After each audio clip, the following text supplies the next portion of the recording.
L'animal a toujours été aux côtés de l'homme. Certains ont même marqué l'histoire par leurs actes héroïques, ou bien pour leurs anecdotes qui peuvent parfois être tout aussi drôles et absurdes que celles d'humains. Voici donc notre sélection subjective de quelques animaux qui ont laissé leur griffe sur l'histoire de l'humanité, et même de l'espace. Mais avant de commencer, n'hésitez pas à liker la vidéo et de vous abonner à la chaîne, tout en activant la clochette de notification. Laika, la première être vivant à être allé dans l'espace. Laika est le premier être vivant à être allé dans l'espace. Le 3 novembre 1957, la chienne fut installée dans sa fusée pour le décollage. Malheureusement, Sputnik 2 n'était pas prévu pour retomber immédiatement sur Terre. Les ingénieurs soviétiques avaient mis de la nourriture et de l'oxygène pour seulement une semaine. Ainsi, le corps sans vie du chien est resté plusieurs mois en orbite. Le 14 avril 1958, Sputnik 2 retomba sur Terre et se désintégra avec le corps de la chienne à l'intérieur. Elle est à ce jour le seul astronaute à être envoyé dans l'espace pour y mourir. Juste après Laika, d'autres chiens furent envoyés sur orbite par les soviets. Ian Aliborn, ce grand peintre impressionniste. Ce tableau a été exposé en 1910 lors du Salon des Indépendants et a fait couler beaucoup d'encre car les critiques d'art se sont intéressés fortement à ce tableau. Mais pas seulement eux. En effet, quelques jours plus tard, le Matin lève le voile sur le véritable auteur de ce tableau, un âne. Son nom est Aliborn, l'âne de Frédé. En effet, les complices ont trempé alternativement la queue de l'âne dans différentes pots de peinture, puis donné des feuilles de tabac et des carottes afin qu'il remît la queue sur la toile placée près de sa croupe. Le pigeon qui finit le travail de Nikola Tesla. On connaît surtout Nikola Tesla pour ses découvertes sur l'électricité. Mais à côté de ça, l'inventeur était aussi un colombophile et adorait la compagnie des pigeons qu'il nourrissait et soignait. Mais c'est sa rencontre avec une pigeonne qui changea sa vie. En effet, un soir en 1922, cet oiseau dont Tesla était amoureux et qu'il décrivait comme un bel oiseau blanc avec des reflets gris sur les ailes, vola jusqu'à dans sa chambre d'hôtel à Saint-Régis à New York. Nikola Tesla aperçut que l'animal essayait de lui communiquer qu'il était en train de mourir. Tesla dira ensuite qu'il vit dans les yeux de ce pigeon une lumière plus intense et plus grande que toutes les lampes dans son laboratoire. À la mort de ce pigeon, Tesla comprit que quelque chose était sorti de sa vie et fit une dépression juste après la mort de ce pigeon. Il reprit tout de même ses recherches ensuite. Il déposa son dernier brevet en 1928 et mourut seul et couvert de dettes en 1943.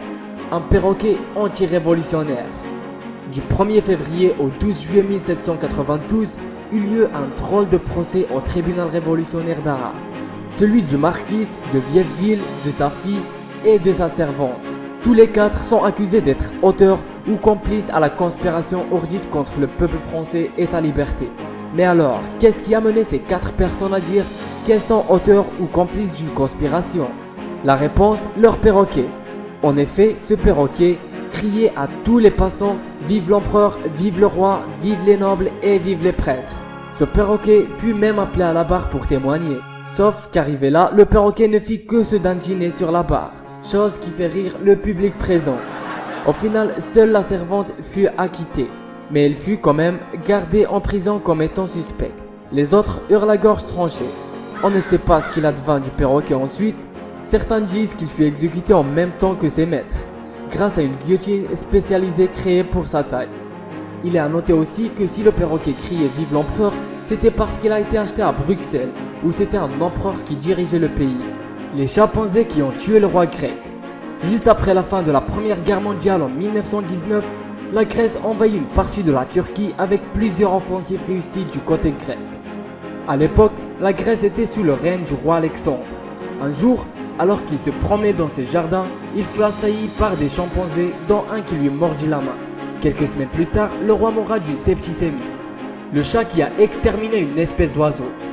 Sur l'îlot de Stephens, dans le détroit de Cook, qui sépare les îles sud de la Nouvelle-Zélande aux îles nord. Le chat de David Lyall, gardien du phare, lui rapporta sans cesse des cadavres d'animaux au cours de l'année 1894. Lyall, ornithologue amateur, découvrit que ces oiseaux des zéniths de Stephens ne se trouvaient pas ailleurs, et les vendirent à un marchand qui céda pour la plupart aux collectionneurs. Après avoir étudié l'îlot, on découvrit que l'espèce avait disparu. Rothschild déclara alors en 1905 que seul le chat du nom Tibbles pouvait être à l'origine de la disparition du zénith de Stephens. Balto, le husky qui sauve une région. La légende de Balto est telle qu'il a eu le droit à son propre film en 1995. En janvier 1925, la diphtérie attaque les enfants dans la ville de Nome en Alaska. Le blizzard qui souffle empêche les avions de décoller et le chemin de fer ne va pas jusqu'à la ville de Nome. Ainsi, les antidiphtériques furent amenés par le train de la ville d'Anchorage qui se trouve à 1600 km de la ville de Nome à la ville de Nenana, qui elle se trouve à 1085 km. On décida alors de faire un aller-retour entre les villes de Nome et de Nenana pour apporter ce sérum. L'attelage de 20 huskies fut choisi, mais pour être sûr que le sérum arrive à temps, on envoya d'autres attellages dont celui dirigé par Balto. Peu avant d'arriver à Nome, on trouva l'équipe de son partenaire endormi. Estimant que son équipage se portait bien, il décida de continuer la route sans son partenaire. Le sérum fut ainsi livré en 5 jours et demi et à des températures en dessous de 45 degrés. Raton, le chien médecin de Ninon. Le chien est le meilleur ami de l'homme. Et ce que prouve l'histoire entre Raton et la courtisane Ninon. Partout où allait Ninon, Raton la suivait. Quand un plat semblait suspect à Raton, ou bien qu'il ne respectait pas le régime de Ninon, celui-ci grommelait pour que sa maîtresse ne le mangeât pas. Il avait en horreur le café et n'hésitait pas de prendre la tasse dans la main de sa maîtresse pour la jeter dans la poubelle. Ce qui faisait rire l'assemblée. Il est aussi à préciser que Raton fit ce service sans même réclamer de la nourriture. Ainsi, grâce à Raton, Ninon semblait radieuse, belle et en bonne santé aux yeux de tous. C'est d'ailleurs sûrement grâce à lui que la courtisane mourut à l'âge de 84 ans. Cher Ami, le pigeon qui sauva un bataillon. Cher Ami était un pigeon voyageur qui livra 12 lettres de la plus haute importance durant la Seconde Guerre mondiale, dans le secteur américain de Virginie. Lors de son dernier voyage, Cher Ami fut touché par un tir ennemi et fut amputé d'une jambe. Malgré sa blessure, il put apporter ce dernier message informant les forces américaines d'un bataillon qui se trouve entouré par les ennemis. Cher Ami sauva ainsi 194 soldats. David Greybeard, le chimpanzé qui savait utiliser les outils. En octobre de 1960, dans le parc national de Gombe, dans l'actuelle Tanzanie, l'anthropologue britannique John Goodall donnera des outils à un chimpanzé qui fut baptisé David Greybeard. Celle-ci fut étonnée de voir le chimpanzé utiliser ces outils pour chasser dans un nid de termites, prouvant ainsi que l'homme n'est pas le seul être vivant à pouvoir utiliser ces outils. Le docteur Louis Leakey, pionnier dans l'étude de l'évolution des hominidés, déclara alors qu'il faudra redéfinir ou le terme d'outil ou le terme de l'homme, ou bien accepter les chimpanzés comme étant des êtres humains. Voici la fin de cette vidéo des animaux qui ont marqué l'histoire. N'oubliez pas de laisser un commentaire en bas et je vous dis à bientôt dans une autre vidéo.